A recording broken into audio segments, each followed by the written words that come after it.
there's a song on the album called "We Are the Cowboys." Great video. Also, it's an amazing video, an amazing song written by Billy Joe. Can you tell us about that one? And for those who don't know who Billy Joe Shaver is, tell them who Billy Joe Shaver is. Well, probably if they're familiar with country music at all, they know that Billy Joe is one of the best writers out there.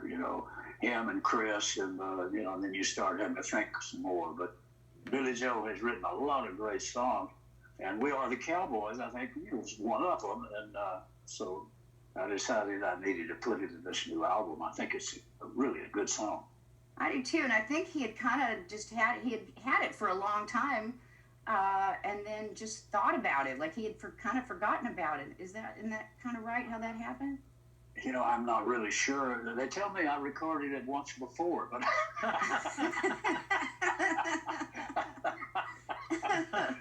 but I don't remember it. Do you have a favorite Billy Joe story? Oh my God, I can't tell them, but yes, I've got 100.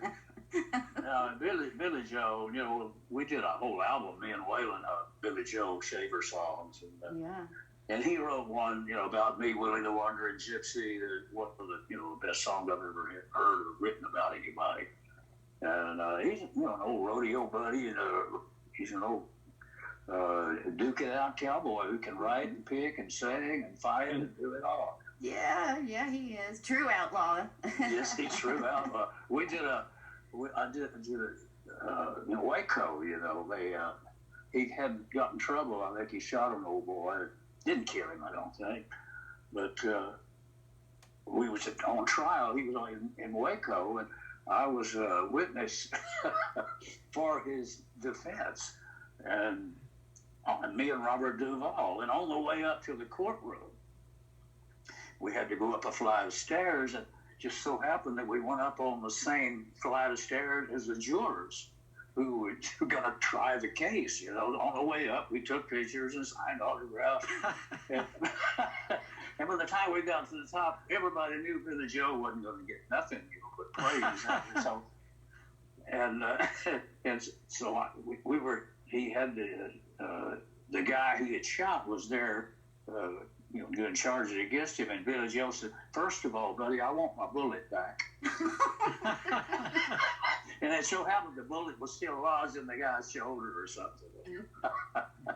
I want my bullet back. That's a good song title there. It sure is. It sure is.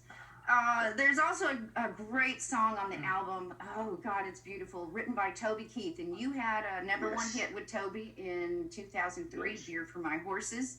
And if all goes well, we got him here too. Toby, are you there? I am here. Hey, welcome to our Zoom room. Hey, Toby. Well, how are you, sir?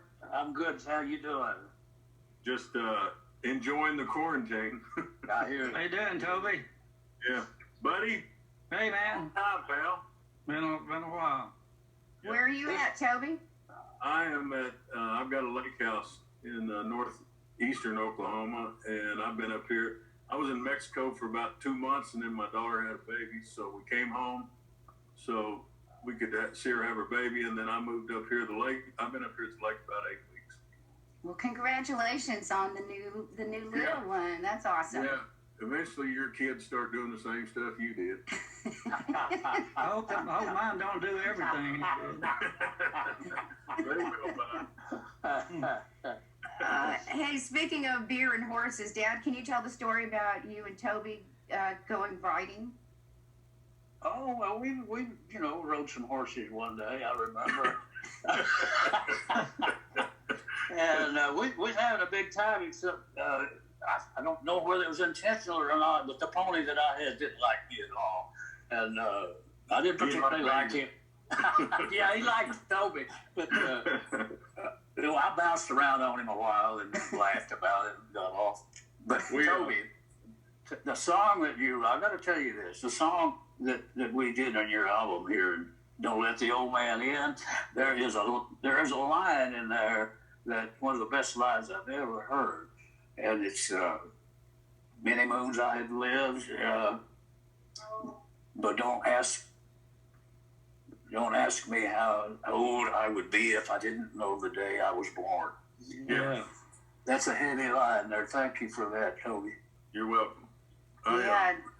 So I became 3 or 4 years ago. I got invited to go to Clint Eastwood's golf tournament, and I think he just turned 90 this year, last month.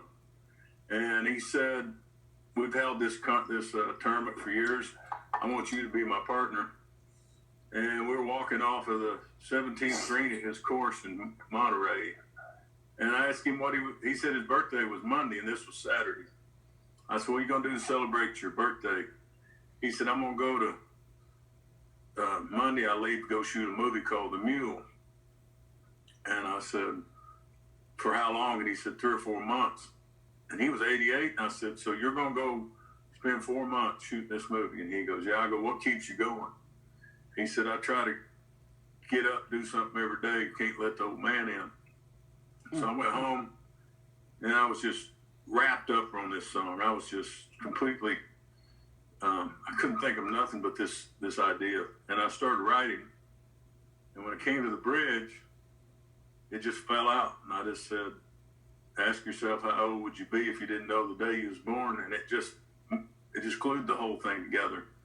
And I sent it to him, and I had no idea what the movie was about or nothing. I just sent it to him as a gift. I just said, "You inspired me to write a song, and these are words to live by." And I sent it to him, and he called me back about 45 minutes later, and he said, "This fits my movie perfect because they call the man in the movie the old man." And he said, "I'm going to put it in the movie." And first time I heard it in the movie, he invited me to the premiere. And I went out there and sat down in the premiere, and I kept waiting for it, and it's at the very end. And if you've seen the movie, he was the guy that the story is about. He was a drug runner, but he made tulips. He could grow tulips better than anybody. And it shows him in prison cutting the tulips and growing them and tending to them. And the song starts, and it shows him walking off. And so to have Clint Eastwood put it in the movie and have one of my friends and an American icon like yourself record it is just the best thing a songwriter could ever have, Will. Well, that's great. Thank you. That's great. Well, thanks for the song. Yeah, It's it's incredible. thank you very much. And buddy, you produced the crap out of it. It was awesome. I Oh, loved it. thank you, man. It was easy. Yeah. You know, I saw that movie, and I remember hearing that song at the end of it, and I don't know why. I never thought of pitching it to Willie until this last record, but it's a great. I know a lot of your songs, man. You and I go way back to when you got your record deal signed. I was working at Mercury, and so I've heard all your songs. I remember your first single came out and kicked the doors off, and no holding it back from there. Well, Should have been a cowboy, right? Yep, should have been a cowboy. Harold Shedd flew out to Oklahoma and asked me, he said, "I've got 6 or 7 songs here. Did you write and sing these? Is this you singing? I'm going to come hear you." And he did. And we drank a lot of tequila that night, and I thought he'd just come to drink tequila. But he signed He me. probably did. But it was a great moment for me. But me and Willie have a really, really close friendship with a young man that's passed away, Joey Floyd. And I want to mention him. Joey played in a band I played Texas and Oklahoma and Kansas, Colorado, regionally. And Joey had another band. I think his band was El Dorado or something. Anyway, he had been out with Willie and them a lot. He was the little boy, obviously, in your movie, Honeysuckle Rose. And he'd come around all the time on his nights off and watch us play. And he kept saying, "One of these days, I'm going to come join your band." Well, as fate would have it, once I started having some hits, a guitar player left, and I hired Joey. And Joey was with me for a long, long time. And every chance we would get on the road to cross paths with Willie, he had said, let's go over and hang with Willie. And so I was at an award show in Nashville, and we went over across the street to eat. And me and Scott Emmerich had written Beer for My Horses. And Joey was standing with us and trying to get in the palm. And he goes, "Hey, boss, there's my other boss. Hey, Willie. Hey, Toby, say hi. Hey, hey." And I said, "I've got a song that I'd like for you to do with me." And Willie said, "Well, send it over to the office and mark it so I'll know." I said, "All right." About 3 minutes later, he turned around and he said, "What's the name of it so I'll know when it comes across my desk?" And I said, "It's called Whiskey for My Man, Beer for My Horses." And he goes, "Oh, hell with it. I don't need to hear it. I'll do it." So we had a 6 week, I think a 6 week Billboard #1 on it. And I ran into Willie in New York City in a hotel, and I said, "Hey, Will, hey, what's up? How's Joey? Joey's good." I said, if we go #1 Monday, it's going to be 6 weeks. And you said, "Oh, hell, I guess I'd put it in the show."